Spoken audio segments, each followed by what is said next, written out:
Rachel Dolezal was the head of the NAACP in Spokane, I should say. And recently she resigned because her own family members outed her as someone who's white pretending to be African American.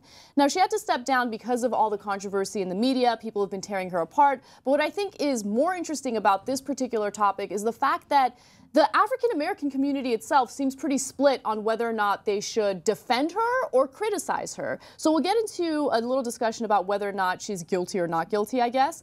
But she recently did set the record straight when she sat down with Matt Lauer on the Today Show. Here's her explanation of why she is posing as a black person. You've sent mixed signals over the years. Are you an African American woman? I identify as black. I would say about 5 years old. You began identifying yourself as African American? I was drawing self-portraits with the brown crayon instead of the peach crayon, and the black, black curly hair, and yeah, that was how I was portraying myself.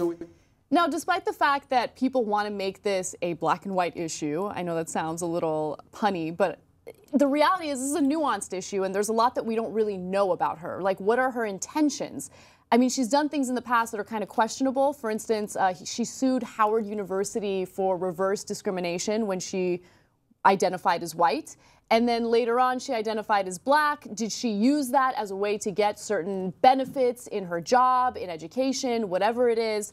But she did make a statement about stepping down from the NAACP on her Facebook page. She said the following: "Please know I will never stop fighting for human rights and will do everything in my power to help and assist, whether it means stepping up or stepping down, because this is not about me. It's about justice. This is not me quitting. This is a continuum. It's about moving the cause of human rights and the black liberation movement along the continuum from resistance to chattel slavery to abolition to defiance of Jim Crow to the building of Black Wall Street to the civil rights and black power movement to the Black Lives Matter movement and into a future of self-determination and empowerment. With much love and a commitment to always fight for what is right and good in this world, Rachel Dolezal." Now, again, this is a very nuanced topic, if you ask me. A lot of people in the media want to jump to one conclusion or another, but I'm curious what you guys think about it. Becca, let me start with you. So you've said this before, do you, boo? Right. And we hear Oprah always telling people to live their truth, and that's something that gets doled out a lot in our society. Mm-hmm. But when it comes to Rachel Dolezal, I think a lot of people are a little bit reticent to apply that philosophy. Like, should we really allow her to self-determine her race? Mm-hmm. And I think the question for me is really about, is she using is she a racial chameleon of sorts when it suits her? And you talked about intentions and motives. And I think that's what really bothers people is, and actually Matt Lauer used that word a lot in his interview with her, was deceit. Mm-hmm.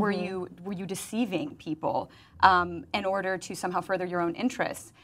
You look at her track record, she's done a lot in her community to further and advance the black community. Which is why I don't think that this is a clear-cut issue. I mean, I feel comfortable criticizing her in some regard, especially when she sued Howard University for reverse racism when she identified as white.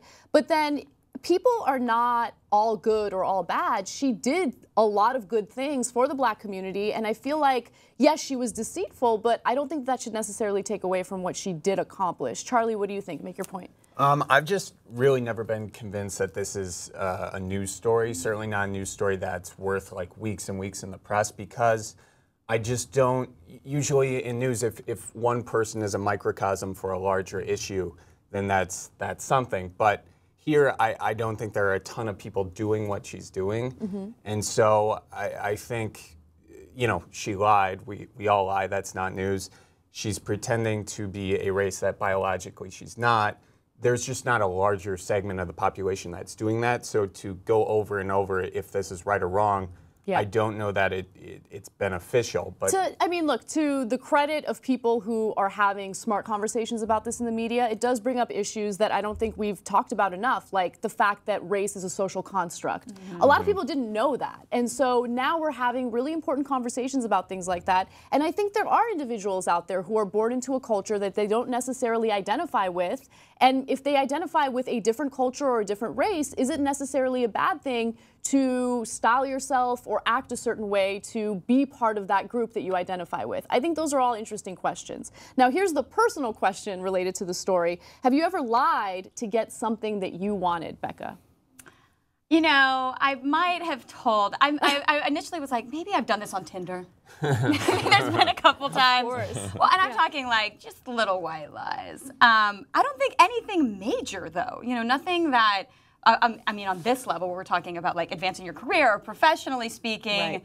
you know, I can't imagine really like trying to pull something like this off. I mean, you're talking about living a lie even if you think it's your truth. I mean, that is intense. But like outside of some, you know, possible, you know, Little white lies. yeah, dating apps. Yeah, it's totally normal. Charlie, what about you? One time, this is a longer story, but I accidentally shot a minivan, my dad's minivan, with a shotgun. A hunting incident. I'm from Wisconsin, so that should answer part of this.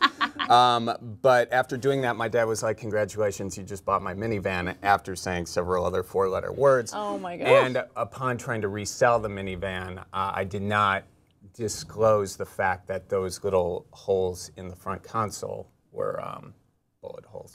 I think that counts as a lie. So Oh, yes, wow. yes. Some people would want to buy that because it's got bullet holes in it, though. You See, know? I should have thought about Maybe, that. but one thing that I want you guys to all understand is the only thing that could stop a bad accident with a gun is a good accident with a gun. Okay, so keep that in mind. All right, so I have, of course, lied about things to get certain things that I want. And it's not like I lied about who I am, but I've certainly lied about what I can do. So if there is a job opportunity and they're like, hey, do you know how to use the software? I'll be like, yeah.